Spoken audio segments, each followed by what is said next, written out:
Hey, welcome back to another episode of Mission 309, where the goal is to highlight the people and organizations doing amazing things right here in Peoria. Enough with the negativity. We're going to talk about the positive things that are going on in Peoria.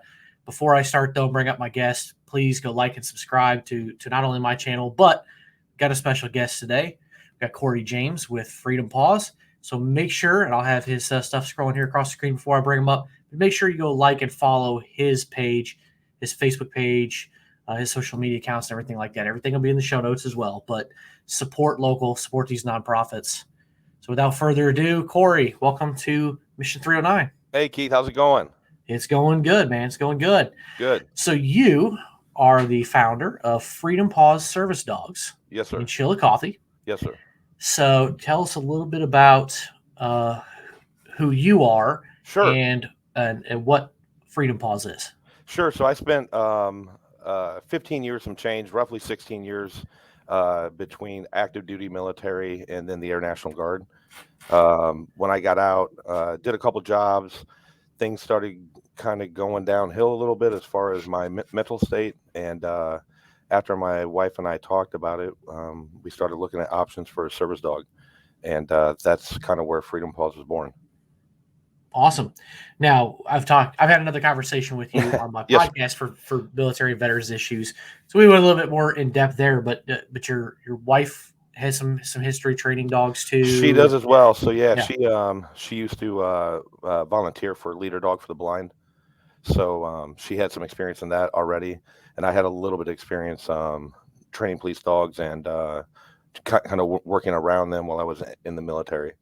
So Absolutely. So that's it's just a natural fit that it was a natural fit between her clicked. and I feel, and we thought it was something we could do. It was just we just wanted to give back, and we wanted to help. I knew that if it would help me, then it could possibly help others that were in the same mental state as I was. There's no doubt about it. It helps a lot of people. And like I've told you before, it seems like if you look around now in public, you see more service animals, Absolutely. which is great because you know that those people, they're living a better quality of life They than are. what they were before they had it. They are. At least we hope so anyway. But Yes. Yeah. the most very, very likely. We know, and that's what we tell everyone here is it's not going to completely like 180 your whole life. I mean, it's not going to turn everything around. You know, the stuff you're dealing with is still going to be there, but this is going to help you kind of, it's going to kind of smooth things out, you know, when you're out and about. Yeah, help you kind of navigate those. Help you kind of navigate those obstacles, you know. Absolutely. Absolutely. So it's service dogs. So just to paint a picture, what exactly are you doing with the service dogs and the training and stuff like that? Yeah, so we are. Our mission is we train service dogs for veterans, first responders that suffer from PTSD. All of our dogs are 100% free to the veteran or first responder. We have a 2-year training program. It's a 3-tiered training program. I can get into that offline with anybody who wants to know about it. I can tell them about all of that. They can check out the podcast episode. That absolutely, yeah. That's another, yeah. I'll put the link in there too if anybody wants to learn more. It's another great conversation. So, but 3 tiers. Go ahead there. Yeah, so we have a 3-tier program. The course is actually set out to be 18 months long. We set it at 24 just to make sure there's any problems or anything. We need to do some more corrections, anything like that. But typically it'd be about 18 months. So, and then like I said, it's in 3 phases. It's just a gradual incline on what the dogs are doing. How they're doing. It's important to note too, because we talked about it on the podcast episode as well, that it's not just training the dog; it's training the owner, handler, as well for commands and how to take care of the dog and like how to work together. Because there has to be, you know, just like any team, there has to be rapport, rapport, trust, whatever you call it, like loyalty, all that. Yes. Yeah, absolutely. Yep. Yeah. And again, it's been a pretty big success since we started. So something we're very, very proud of. I'm sure you've gotten a lot of people that have gone through it. I know a couple. I know at least one that anyway. Yeah. know pretty well. I'm sure it's got to be incredibly rewarding when they come back and you can maybe see, or maybe they tell you, you know, the impact that it does make. There's so many rewarding things kind of throughout the program. You know, one is the whole selection process and pairing the team. Sometimes that happens really quick and sometimes that takes a while. You know, sometimes it's the first dog sometimes it's the eighth dog that we kind of pair them with, we try to pair them with, but yeah, it's very rewarding for me because, I get to see a lot of these guys and gals where I was mentally. A lot of them haven't been out of the house in over a year. We deal with those types all the time. But just seeing them go from when I first meet them to kind of the halfway point and then to all the way through, like the transition is amazing. It's something I can't really talk. You would have to see it for yourself to know. And I know you saw. I know one of our a common acquaintance, Jeff. I'll just say first name. Yeah. Seeing him from start to finish was, that's what really fills my cup. Absolutely, it's the most rewarding thing that I've ever done. That does not surprise me at all. That's one of the reasons I wanted to have you on here, because I think that's such a direct impact to somebody's life. Absolutely. To have that companion that can be next to you in an anxiety situation, or maybe they have physical needs too, that, you can look on YouTube all you want, you can see videos of dogs that are, like a washcloth tied to the fridge or drawer. The dog goes, opens it up and grabs a can of soda or can of beer or something for the guy. Right. Seeing eye dogs helping people navigate streets safely and stuff cities, like that. It's just amazing what a dog can do. Now, of course, they're not the only service animal. No. You can also have, you probably know this. I should know this off the top of my head. I believe it's miniature horses. Yes. Can also be a legitimate service animal. That is I don't think I've ever seen anybody with one. I actually went. I had never seen one either. I went to a Task Dogs event in Missouri. It was pre-COVID, and they actually had one of those miniature horses there. It was a service animal, and I couldn't believe it. I'd always heard about it. I'd just never seen it. And I'm telling you, though, it's very therapeutic as well, from what I understand. There's a lot of people doing therapy with horses. Absolutely. Just the idea of a therapy horse, miniature horse, following you around. I'm not sure how the training works, or I'm not sure about any of that. I don't think anybody around Peoria does that, but I'm gonna have to find somebody who does that, and I'm gonna have to ask some questions, because now I'm just gonna be curious. Right? Yeah. I don't. Yeah. How do you train a horse? I wouldn't know the first thing about that, honestly. You know what? You'd be surprised. It's probably pretty close to training a dog. I would think it would mirror it somewhat. Yeah. I would think, but once you have that person on, please let me know, because I want to see it. Absolutely. I'm sure everybody will be curious about that. So, so your training facility is in Chillicothe, right? It's in Chillicothe, yes. Okay. And and so I know you have calls out there for volunteers and stuff. You volunteer puppy raisers, volunteers out there, I'm assuming, to do cleanup and feed the dogs and train them and stuff like that. So absolutely. Anything else out there that you're looking for? We have volunteers for our events. We have events not every week, but almost every weekend. So we're always looking for volunteers to just come out and help out with really whatever. We're pretty easy going around here, so kind of whatever they would like to help out with that day, but we're always looking for help. Awesome. I was just going to ask, I know you have a lot of events, so is there certain events that you have every year? What are your biggest couple events that you? Yeah, probably the Poor Brothers event in Peoria Heights. We talked about Robbie the other day. The Poor Brothers event has been huge for us, a huge success. It seems to bring a lot of people out.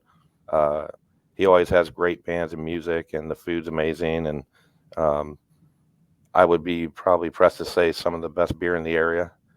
Yeah, it's pretty good. It's pretty good. I think I've heard, what's her name? Fanny Ray and the Soul Shakers. I think I've heard her out there at least twice. Absolutely. At different events. So she's amazing band. She's out there quite a bit. Yeah. Absolutely. Always a good event, whatever they put out over there. So. Yeah. So that's, we have that coming up September 10th. While I'm on here, I would like to make sure that I also throw in there, it's not just Freedom Paws. We have the VFW in Peoria Heights. We have the American Legion in Peoria Heights and the Navy Marine Club as well. Kind of all partner up, and we all kind of work on this together.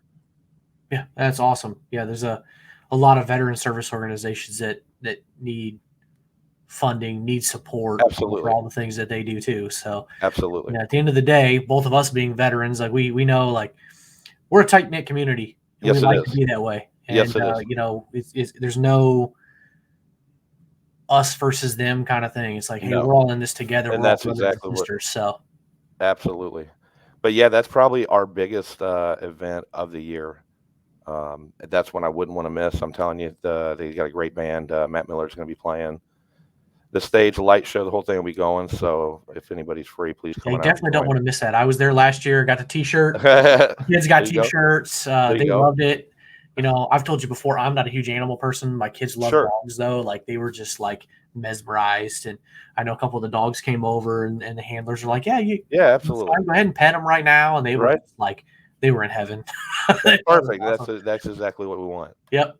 It was an awesome event. So that's one of them. We have another one I think is going to be pretty big. I mean, I'd say, like, we love all of our events, but I think the next big one will be in Chillicothe at Castaways. That'll be July 16th. We're having a block party, and we're shutting down the streets. So it'll be a good time. Awesome. Great food. It'll be great bands, awesome people. Come on. I have no doubt about it on the great food. I don't get to Chillicothe super often, but when I do, there you go. Around lunchtime, Castaways is generally where I find myself stopping for some. There you go. They have amazing food. Yes, and the owner, Amanda, and her husband, they're great people. They also kind of donate to Freedom Paws and help us with events and whatever we need. So another thing, you know, is this thing is just with the events. Seems like this is the first year that it's really. It seems like every weekend we have something going on. So can't beat that. That's growth. That's yes, growth. Sir.